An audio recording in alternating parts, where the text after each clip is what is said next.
Panahon na naman ng Kwaresma.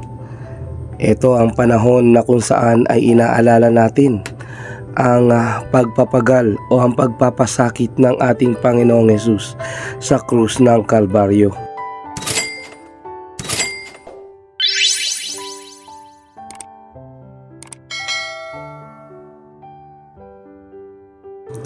Ang pagpapasakit ng bawat isa, ito ay isang pakikibahagi ng tinatawag na penitensya o debosyon ng isang individual.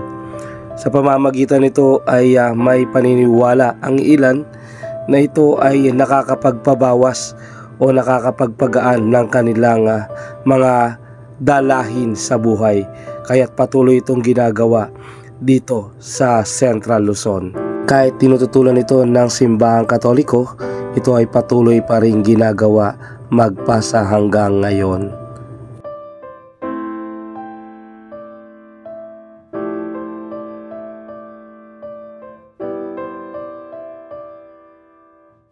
Heto nga at abalang-abala na ang ating mga pamunuan ng bawat simbahan o ang mga chapel na ginagawa tuwing sasapit ang Semana Santa.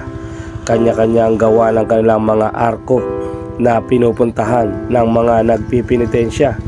Ito ang mga station na pinapasok ng mga nagpipinitensya upang sa ganon ay matapos nila ang isang yugto ng kanilang season sa pagpapanata. Ito ay taon na nilang ginagawa hanggang sa mabuo nila ang kanilang tinatawag na debosyon sa kanilang pagsasakripisyo upang iparamdam nila ang kanilang pakikisimpatya sa ating Panginoon sa pagpapapagal niya sa krus ng Kalbaryo. Itong kaugaliang ito ay mula pa noong aking pagkabata ay namulat na ako sa mga ganitong kasiyahan na ginagawa tuwing sasapit ang Semana Santa. Sadyang napakasaya at napaka-abala ng bawat tao dito sa Central Luzon tuwing sasapit ang linggo ng Semana Santa.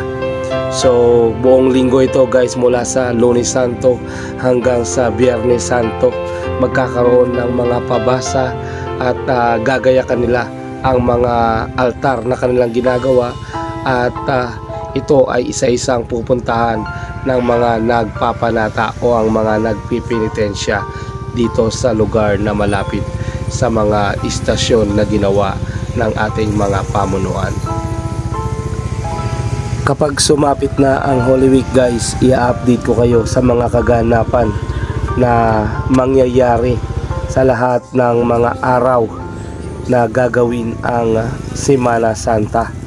So ipapakita ko sa inyo guys ang mga iba't ibang uri ng pagpapagal o ang pagpipinitensya ng isang individual upang ipakita nila ang kanilang pakikisimpatya sa ginawang paghihirap ng ating Panginoon sa krus ng Kalbaryo. So yun lamang po sa ngayon at i-update ko po kayo sa magaganap na Semana Santa 2024. Ito ang inyong lingkod, The Finest World, updating. Always choose to be happy and be courteous to others, and let the Lord God Almighty be the center of our lives. Bye for now and God bless.